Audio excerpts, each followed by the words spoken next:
Hillary, what more can you tell us about this investigation and the charges that have been laid? There are some really serious allegations here, Andrew, which have been outlined by both the Toronto Police Service, Peel Regional Police, and also the RCMP. So let's go through some of this, starting with the fact that a 26-year-old man is now facing a number of charges, including terror-related charges, a number of different police services that were all involved in uncovering what police say were crimes that they say were motivated by hate, that were targeting women, in particular Jewish women in the Greater Toronto area. So they say, and I have a photograph here that I can show you of the men that are facing these charges. There are 3 men in total that are now facing a number of charges. The man on the left-hand side of your screen, that is 20-year-old Waleed Khan. He is the one who is also facing these additional terror-related charges that the RCMP has now outlined. The other 2 men on your screen, the one in the center and the one on the right-hand side, an 18 and 19-year-old,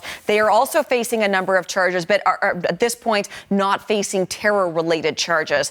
What we understand is that there were 2 violent incidents in the Greater Toronto area, one in May and one in June, when police say that those men were alleged to have kidnapped different women, attempted kidnappings in the Greater Toronto area. They say that as they started to investigate those 2 circumstances, that they realized that not only were they related, but after they went to the homes trying to investigate some of these crimes of these suspects, they then realized that there was even a more serious, larger plot here, and that is when they called in the RCMP, and that is why these terror-related charges are now in play as well. So that 26-year-old man on the left-hand side of your screen, according to the RCMP, he is accused of both providing funds and property to the terror group ISIS. He is accused of aiding terrorist activity, conspiracy to commit murder for a terror group. Those are some of the terror-related charges that he is facing.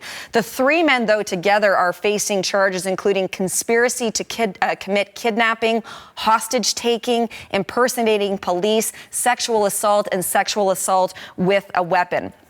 Police say that on May 31st of this year, of 2025 in Toronto, a woman was approached by these 3 men. One was armed with a handgun, another with a knife. The suspects, according to police, attempted to force this woman into a vehicle, but they fled when they were interrupted by a passing motorist. Then, in Mississauga, less than a month later, so on June 24th, police say that 2 women were targeted. They say that 3 men exited a vehicle armed with a handgun, a rifle, and a knife and chased the victim. They fled after being interrupted by a passerby. It was when police started to investigate those 2 incidents that they realized that this is all connected, and that is when they then referred all of this to the RCMP. Here's a little bit more of what we have heard from Peel Regional Police about the investigation into those 2 attempted kidnappings and how it then led them to bring the RCMP into this investigation as well. Search warrants at the suspects' homes found firearms, ammunition, high-capacity magazines, and other critical evidence which expanded the scope of the investigation to include additional offenses motivated by hate, particularly targeting women and members of the Jewish community. We located evidence confirming his involvement in national security-related threats.